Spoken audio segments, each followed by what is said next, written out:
Spoiler ahead, you've been warned. Georgie and Mandy's First Marriage has already released 2 episodes, and with that, I can honestly say that I was wrong about it, and I officially apologize for that.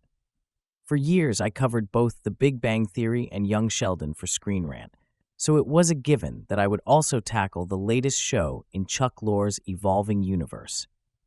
Set after the events of the Young Sheldon finale, Georgie and Mandy's First Marriage is an attempt to continue taking advantage of its parent series' popularity even after it has ended. I fully understand why Young Sheldon had to end, despite still being very popular. After years of contradicting the Big Bang Theory canon by creating countless plot inconsistencies to varying degrees, they wanted to honor the established timeline with Sheldon's move to California. That said, it's also no secret that I was campaigning for the prequel's rebranding to the Coopers instead of launching a new show. It would have been a much easier transition. Plus, it would also retain Young Sheldon's tone and format. CBS had other plans, however, which made me quite skeptical of Georgie and Mandy's First Marriage. Why Georgie and Mandy's First Marriage's multicam format worried me. The Big Bang Theory was also a multicam show.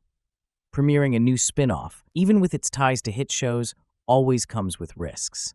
Cheers, The Tortellas, and Friends Joey are some of the failed offshoots, proving that they can't succeed based on connections alone. Naturally, I was worried about Georgie and Mandy's First Marriage, especially since it would shift its focus from the Cooper family to the McAllisters, who now make up its ensemble cast. That said, more than anything else, I was most concerned over the change of format.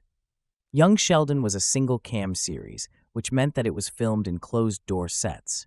Meanwhile, Georgie and Mandy's First Marriage is a multicam show, similar to The Big Bang Theory, which was filmed in front of a live studio audience.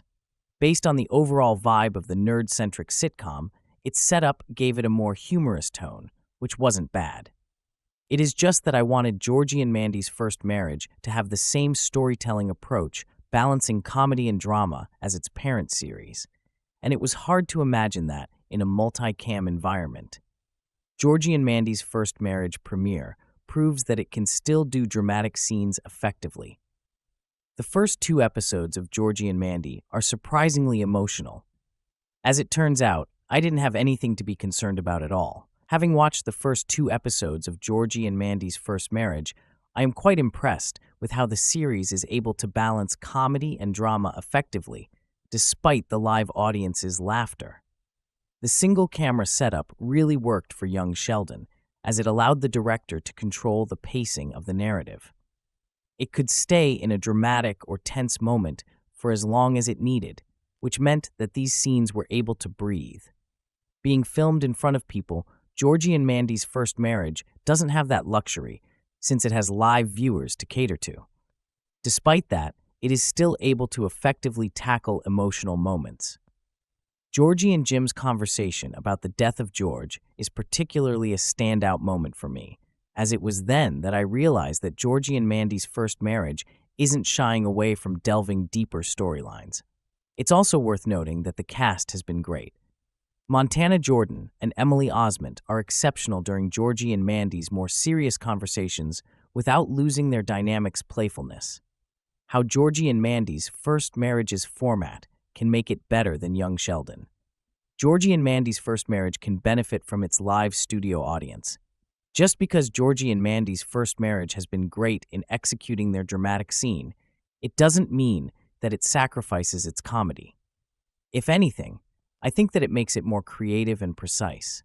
The multicam setup allows for a variety of comedy sources. While Young Sheldon primarily relied on its dialogue for its humor, Georgie and Mandy's First Marriage can also tap into physical comedy to bring in laughter, which is better, as proven by my holy grail sitcom Frasier, the series that Lorre used to explain the change in format for his new show. Meemaw's shaking face while the house shakes is already funny in theory, but the laughter from the audience makes it more hysterical. The same can be said during the final scene of Georgie and Mandy's First Marriage Episode 2, when Georgie asks his crying sister if going to George's grave helped her, and she aggressively replies. The new show can tap into the energy of the audience for its comedy, something that Young Sheldon didn't have. Thanks for watching.